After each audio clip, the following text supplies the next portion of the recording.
ಯಾರು ಇಮಿಟೇಟ್ ಮಾಡ್ಬೇಕು ಗೊತ್ತಾ? ಮನೆಗಿಲ್ಲಿ ಅಣ್ಣ ಹೇಳಿ ಶರ್ಟ್ ಬಿಟ್ಟು ಕೊನೆಯಲ್ಲಿ ಬರೋಣ.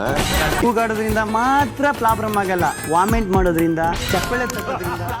ಬಿಗ್ ಬಾಸ್ ಮನೆಯಲ್ಲಿ ಸೂಪರ್ ಸಂಡೇ ವಿತ್ ಸುದೀಪ ಕಾರ್ಯಕ್ರಮದಲ್ಲಿ ಸಿಕ್ಕಾಪಟ್ಟೆ ಫನ್ಗಳು ನಡೆದು ಹೋಗಿದೆ. ನಿಮಗೆ ಗೊತ್ತಿರಬಹುದು, ಸುದೀಪ್ ಅವ್ರನ್ನ ಇಮಿಟೇಟ್ ಮಾಡಲಿಕ್ಕೆ ಸುದೀಪ್ ಅವರು ನಮ್ಮ ಗಿಲ್ಲಿಯನ್ನ ಕರೆದಿದ್ದಾರೆ. ಅಷ್ಟೇ ಅಲ್ಲ, ಗಿಲ್ಲಿಯ ಇಮಿಟೇಷನ್ ಅನ್ನ ಸುದೀಪ್ ಅವರು ಮಾಡಿದ್ದಾರೆ. ಅದು ಕೂಡ ಸಿಕ್ಕಾಪಟ್ಟೆ ಚೆನ್ನಾಗಿ ಗಿಲ್ಲಿಯ ಮುಂದೆ ಕೈ ಕಟ್ಕೊಂಡು ನಿಂತ್ಕೊಂಡು ಅಣ್ಣ ಬನ್ನಿ ಹತ್ಕೊಂಡು ಬರಲಾ ಅಣ್ಣ ಅಂತ ಹೇಳಿ ಕೇಳ್ತಾರೆ. ಮನೆಯವರೆಲ್ಲ ನಕ್ಕು ನಕ್ಕು ಸುಸ್ತಾಗ್ತಾರೆ.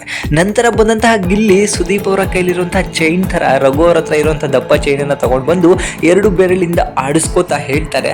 ಮೊದಲನೇದಾಗಿ ರಾಶಿಕಾ ಅವರೇ, ಮನೆಯಲ್ಲಿ ಬರೀ ಕೂಗೋದ್ರಿಂದ ಪ್ರಾಬ್ಲಮ್ ಆಗಲ್ಲ ಕಣ್ರಿ, ವಾಮಿಟ್ ಮಾಡೋದ್ರಿಂದ ಚಪ್ಪಾಳೆ ತಟ್ಟೋದ್ರಿಂದನೂ ಕೂಡ ಪ್ರಾಬ್ಲಮ್ ಆಗತ್ತೆ ಅಂತ ಹೇಳ್ತಾರೆ. ಸಿಕ್ಕಾಪಟ್ಟೆ ಕಾಮಿಡಿ ಇರುತ್ತೆ. ಇದಾದ್ಮೇಲೆ ಸುದೀಪ್ ಅವ್ರು ಹೇಳ್ತಾರೆ ಕಾವ್ಯ ಅವ್ರ ಬಗ್ಗೆ ಅಂತ ಹೇಳಿದ್ರೆ ಅವ್ರ ಬಗ್ಗೆ ಒಂದು ಹಾಡು ಹೇಳ್ತಾರೆ. ಬಿಗ್ ಬಾಸ್ ಮನೆಯಲ್ಲಿ ಕಾಣುವಂತ ಅಪ್ಸರ, ಅವಳ ಕಣ್ಣುಗಳೇ ನೋಡೋದಕ್ಕೆ ಸುಂದರ ಅಂತ ಹೇಳಿ ಒಂದು ಹಾಡು ಹೇಳಿದಾಗ ಸುದೀಪ್ ಅವರು ಇದ್ಯಾಕೋ ನಾನು ಹೇಳ್ದಂಗೆ ಇಲ್ವಲ್ಲ ಅಂತ ಹೇಳಿದಾಗ ಸುದೀಪ್ ಅವರ ಒಂದು ಸಿಗ್ನೇಚರ್ ಡೈಲಾಗನ್ನು ಗಿಲ್ಲಿ ಅವ್ರು ಹೊಡಿತಾರೆ.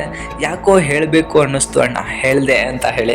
ಸೊ ಸಿಕ್ಕಾಪಟ್ಟೆ ಫನ್ನಾಗಿ ನಡೆದಿರುವಂತಹ ಒಂದು ಎಪಿಸೋಡನ್ನು ಈಗ ಒಂದು ಪ್ರೋಮೋದ ಮುಖಾಂತರ ಬಿಟ್ಟಿದ್ದಾರೆ.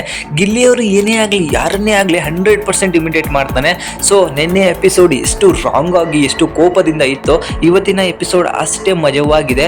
ಮತ್ತು ಇವತ್ತಿನ ಎಪಿಸೋಡಲ್ಲಿ ಮನೆಗೆ ಹೋಗಿರೋರು ಯಾರು ಅಂತ ಈಗಾಗಲೇ ಗೊತ್ತಾಗಿದೆ. ತುಂಬ ಕಡೆ ಹಲವಾರು ನ್ಯೂಸ್ಗಳು ಓಡಾಡ್ತಾ ಇತ್ತು. ಸೊ ಧ್ರುವಂತ್ ಅವರು ಹೋಗಿದ್ದಾರೆ ಅಂತ ಹೇಳಿ, ಬಟ್ ಧ್ರುವಂತ್ ಅವರು ಮನೆಯಿಂದ ಹೋಗಿಲ್ಲ. ಕೊನೆಗೂ ಕೂಡ ಕಾಕ್ರೋಚ್ ಅವರು ಮನೆಯಿಂದ ಆಚೆ ಹೋಗಿದ್ದಾರೆ. ಇಷ್ಟು ದಿನ ಬಚ್ಚಿಕೊಂಡು ಆಡ್ತಿದ್ದಂತಹ ಆಟ ಎಲ್ಲೋ ಜನಗಳಿಗೆ ಇಷ್ಟ ಆಗದೆ, ಯಾರು ಕೂಡ ಓಟ್ ಹಾಕದೆ ಕಾಕ್ರೋಚ್ ಇಂದ ಮನೆಯಿಂದ ಆಚೆ ಹೋಗಿದ್ದಾರೆ ಅನ್ನೋ ಒಂದು ನ್ಯೂಸ್ ಬರ್ತಾ ಇದೆ.